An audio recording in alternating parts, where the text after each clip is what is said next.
Good evening, wonderful viewer. I am the marine painter, and tonight we are going to talk about this painting and the famous raid on the Medway in 1667.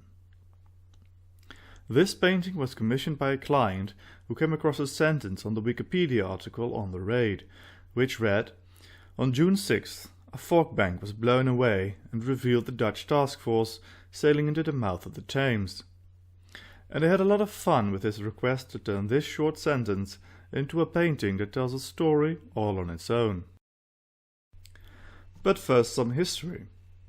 The raid on the Medway would be the decisive engagement of the Second Anglo-Dutch War, which had started 2 years earlier in 1665, but which had, after several massive naval battles, resulted in a stalemate by 1666. The English did, however, manage to conduct a wildly successful attack on the Dutch island of Terschelling, where over 100 Dutch trading ships and a local town were torched, leading to outrage in the Dutch Republic, since the war had so far been limited to the sea. Nevertheless, the war was becoming unsustainable for the British, as the Great Fire of London had almost bankrupted the kingdom. The massive reconstruction effort meant that there was no money left for the fleet, which was laid up in the large dockyard on the River Medway. And so Charles II, the King of England, opened peace negotiations with the Dutch in early 1667. In secret he had other plans, however, as he was also lobbying with the French King Louis XIV, who was officially still allied with the Dutch, to change sides. Suspicious of Charles II's intentions and terrified of a French defection, the Dutch decided on a gamble to quickly end the war. And so, on June 4th, with the English fleet still laid up in the Medway River, the Dutch fleet received a sealed document containing the top-secret plan. As the Dutch fleet set sail, its commanders only knew they were supposed to head to the estuary of the Thames and Medway rivers. 2 days later, the fleet arrived just before sunrise. As it was dark and foggy, the ships sailed undetected into the estuary. But as the sun started to rise and a mild wind started to blow away the mist that had hampered the vision of the English, the massive Dutch fleet was suddenly revealed to the unsuspecting fishermen and sentries in the nearby town of Sheerness. And this is the moment my client wanted me to paint, and I can see why. I love the idea of a fleet emerging from the fog like ghost ships, silently and ominously gliding past. As always, we begin with a few thumbnail sketches, and it took me a while to get a good idea about how I wanted to tell this story. I wanted to involve the perspective of the English, because their surprise seemed like the most interesting emotional beat to me. So I was thinking about painting the ship from the land, but from that far away the fleet seemed anything but menacing. I then realized that a few fishermen, working hard in the early morning, would work much better, their rickety little boat being completely overshadowed by the massive warships that had suddenly appeared from the mist. After turning my favorite composition into first a bigger drawing and then an oil sketch, we can start designing the main ships. From the source material, it is unclear in what order the Dutch ships sailed into the estuary.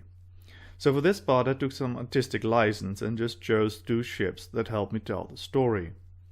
So let's start with our main character, the ironically named Vrede, which is Dutch for peace.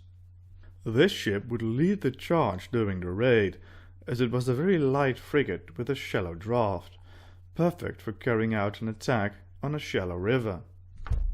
But even though the actions of the Vrede are quite famous, it was surprisingly hard to get a good 17th century image of the ship. I ended up using a drawing of the ship Jaarsveld, which I found in a catalogue of drawings by our old friends Willem van der Velde the Younger and the Elder in the Boijmans van Beiningen Museum in Rotterdam. This ship had exactly the same number of guns as the Vrede, was built in the same shipyard in Amsterdam by the same master shipbuilder, and in the same year, which meant that it probably looked very similar, especially from the front. Next we turned to the Zeven Provinciën, which was the flagship of the Dutch fleet, but stayed in the estuary during the final attack, as it was too risky to sail such a big ship up an unknown river. Because of its central role during the Second and Third Anglo-Dutch Wars, the Zeven Provinciën is one of the most famous ships in the history of the Dutch Navy. And for this reason there are still plenty of models of the ship around today, including the one you can see on my cell phone here, which I came across in the Bataviawerf in the Netherlands. And this model was my primary source for recreating the ship for this painting. After finishing the drawings of the ships, it was time to move to the painting panel. I've once more used a wonderfully smooth muss panel of 30 by 40 centimeters. And as always we start by drawing the composition on the panel. Then we slap on a layer of ugly but obligatory acrylic paint, after which we can start with the oil paint layer for the sky.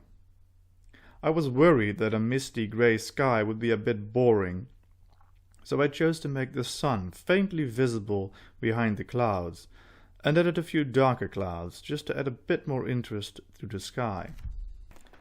As I was next painting the water, I wanted to create a very quiet atmosphere, in order to add to the ghostliness of the ships. No rumble of the breaking of great waves or the howl of heavy winds. I wanted the only obvious sounds to be the cackle of seabirds and the ever so slight rippling of the water. Now the reason I chose de Vrede to be the main character in this painting has as much to do with the mischief of its crew and captain before the raid as with its more famous actions during the final attack. The day after the Dutch had arrived in the estuary, June 7th, all captains were called to the Zeven Provinciën. Here they opened up the sealed orders, which read that they were supposed to sail up the Medway River and destroy the English fleet at anchor. The commanders were initially quite upset at the seemingly suicidal prospect of sailing up an unknown river teeming with enemies. But after some deliberation they had to admit that it would actually be a pretty awesome adventure, and by the next day they had all agreed to the mission. The order did contain one major caveat, however.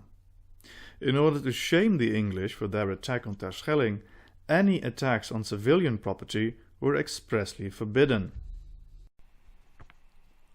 But the captain of the Vrede decided to ignore these clear instructions, as he unsuccessfully tried to plunder a nearby village. This obviously made the rest of the Dutch fleet, which had so far managed to restrain itself, very angry. And in order to make up for his disgraceful actions, the captain of the Vrede volunteered his ship to lead the attack. But that's enough of the story of the Vrede for now. Let's return to the painting, where we're about to start on the sails. In order to maintain the quiet mood of the painting, I didn't want to add too much movement to the sails. Just a light wind slightly animating the topsails, while the mainsails are suspended motionless from the yard. And with the Vrede finished, we can move on to the sloop of the local fishermen. I wanted the sloop to seem helpless and dilapidated, overgrown with all sorts of algae and barnacles. Firstly, to make it look old and worn, but also as a bit of a cheeky reference to the eventual fate of the English fleet. Next we can move on to the ships in the distance, starting with the Zeven Provinciën. I used desaturated colours and add very few details in order to maintain the effect of the thick fog. I also add a lot of silhouettes of ships in the far distance. More than 60 Dutch ships sailed into the estuary that morning, and I want to create the sense that the fleet seemed endless through the mist. As this is a coastal scene, I could not resist adding a lot of birds, and I especially like the great cormorant, looking like a tiny dragon drying its wings in the sun. I also really enjoyed painting the fishermen and the sloop. I tried to make them move like they were surprised, with the guy in the middle straining his neck to see what his companion, working the rudder, is looking so shocked at. And after adding some indications of all sorts of little figures on the ships in the distance, it is time for the final step, painting the flags.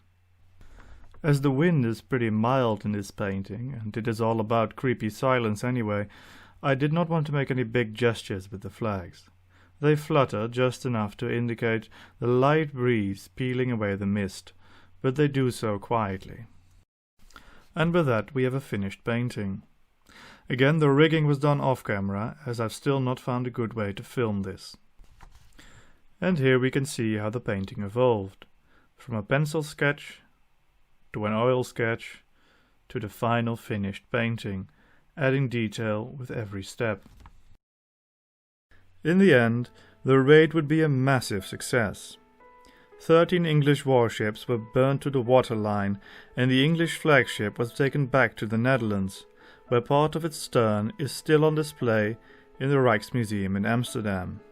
The Vrede would play a crucial role during the assault, attacking fortifications, capturing an English frigate, and being among the first Dutch ships to cross a massive iron chain that the English had spanned across the river to halt the Dutch advance. As I said in the beginning of the video, I wanted this painting to tell a story all on its own. So even though this painting only shows the arrival of the Dutch fleet, I also tried to hint at what would happen next, and how the English might have experienced these events.